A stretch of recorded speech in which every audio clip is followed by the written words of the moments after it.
Jim Alexander here with Real Talker at the premiere of the Chaperone. I can't even say it. I'm so excited. I'm speaking to the stars of the film as they walk the red carpet, so stay tuned and check it out.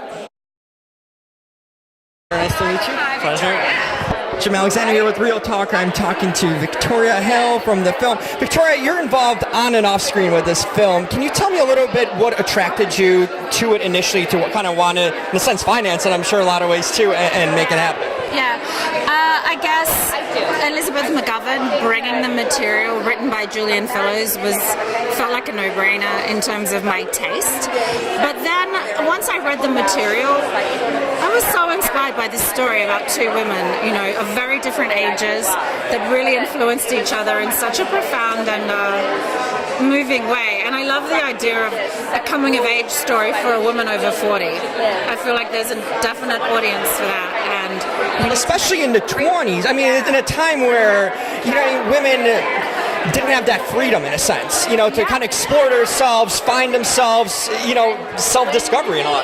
Yeah, and I think that there are parallels, actually. 2 years ago when we put this together, and it was quite tricky to figure out for the film to get financed, because even 2 years ago we weren't easily financing films with two women in the lead and no seriously large male parts. Things have changed a lot in the last 2 years, fantastically, but yeah, I feel like there were definite parallels, and you know, just going back in time and seeing the struggle for both women actually were very progressive in very different ways in their time. When you pitch a film like this, obviously, you know, there's a lot of legwork that goes into it to get it produced, and it's not a big budget in that sense, so it takes a lot of internal kind of camaraderie in that sense. How do you go about pitching it now? Like you mentioned, times are changing the last couple of years.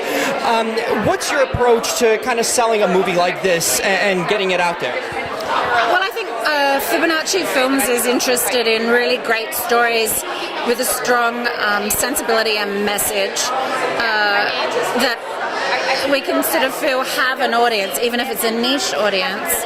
And honestly, the belief and generosity of Greg Clark, the founder of CEO, the founder of Fibonacci, the way he got behind the project was really what made it happen. So, thanks to Greg Clark. What's your favorite? I'm sure there's a lot of good memories and fun memories, but anything that stands out to you, whether on set or off set, while in production for this film? When we went into the speakeasy, which was a real speakeasy back in the day in New York, and did the scene where Haley Lou's drunk and as Louise, and it was just a real trip. I feel like we'd literally gone back in time, and yeah, that was a really fun day actually. The costume, the sets really transport you into that time. It makes it seem like you're back there. How does it help you as an actor to see the surroundings and place yourself in that world that's very different in the world you actually live in? I think it's huge. You know, it's sort of, you put on the. Once we started dressing in the period costume, and then you go into these locations, that our designer Andrew Jackness was amazing, and he also found real authentic New York period locations, so it really helped. It's as if you can just suspend disbelief and do the scene, you know. And you take it from there. Yeah. Thank you, nice to meet you. Jim Alexander here with Real Talker with Elizabeth McGovern. Elizabeth, you're involved in this film on and off screen. In a sense, what is the responsibility in a way that you kind of have both areas to do, and what was the selling factor for you about this film that made you want to go all in on it and make it happen? I thought it was a great story. It has charm, it has a depth. I feel it's about something very important, and most of all, I feel that it tells the story of a very unusual female friendship that isn't sentimental. It's about two women that really have a lot to give each other, and that learn from each other, and that grow up together in a way. In this summer they spend in New York. So it became a sort of fixation of mine to see this story come to the screen. And I'm really proud and happy to be here tonight. I just can't believe it's happened at all. A lot goes into, because this isn't a big budget, this movie takes a lot of legwork. You're a producer, so you would know in that sense what it takes to make a movie like that. How, in a sense, now, I mean, with the times kind of changing, how do you sell a story like this to make it happen? You know, because there's so many scripts being pitched, but this kind of a rare film in its a lot of ways. What kind of approach did you take to pitch it and make it come true? There was a lot of pushback, and I tell you, we just didn't give up. I had somebody at my side, Rose Ganguza, from the very beginning, and we kept getting pushback. Mostly it was people saying unbelievable things like, people won't go to see a movie with a woman your age. This kind of stuff, which made me even more determined to get it done, because I think we are out there. We're still alive. We want to see our stories on screen. So every time we got pushed back, it just made me kind of want to fight more. And so far, the people that I've talked to that have seen it and have responded and get it, make it all worth it.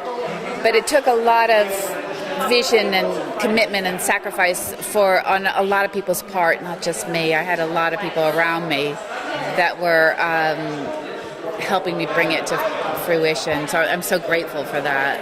It's interesting because your character, in a sense, kind of discovers herself at a later stage in life in a lot of ways, and these stories aren't told every day. What was it like for you to place yourself in this character's world, especially at a time where now it's more feasible, obviously, but back then this was a rarity in a lot of ways for someone that age to kind of discover themselves and allow themselves to explore a world, in a sense? Yeah, I think, it was like the serendipity of this woman, this average housewife in Wichita, Kansas, being presented by this opportunity to travel with this really extraordinary young girl who became Louise Brooks.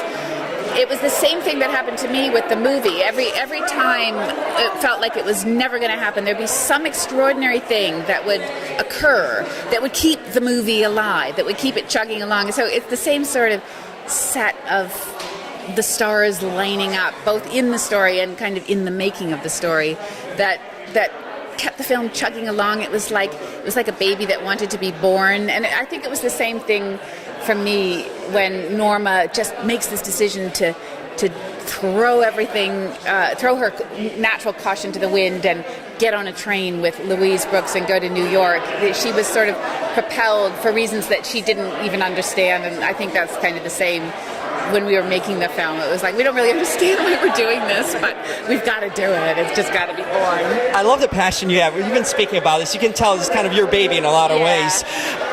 I'm sure there's so many great memories, but any memory that stands out, whether on set or off set during the production of this film, that kind of stayed with you or you keep with you going forward?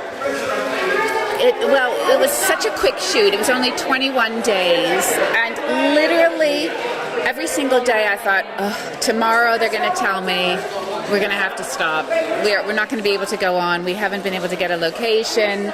We haven't been able to get an actor's fallen out. Like every day I thought it was not good. And then every day I would wake up and think, wow, it's still going. We're still working. They're still showing up. We're still getting the scenes. And then every actor would come in and just do their part so brilliantly. And I would think, oh my God, we just nailed that. We just nailed that. We just nailed that. So it was like kind of, I guess, a series of what I experienced as like slight miracles, like that it was even happening at all, really. Everyday commitment to it. Yeah. Thank you so much, really, for bringing out a film like this. Thank you. Thank you, Elizabeth. Giving it. Oh, absolutely.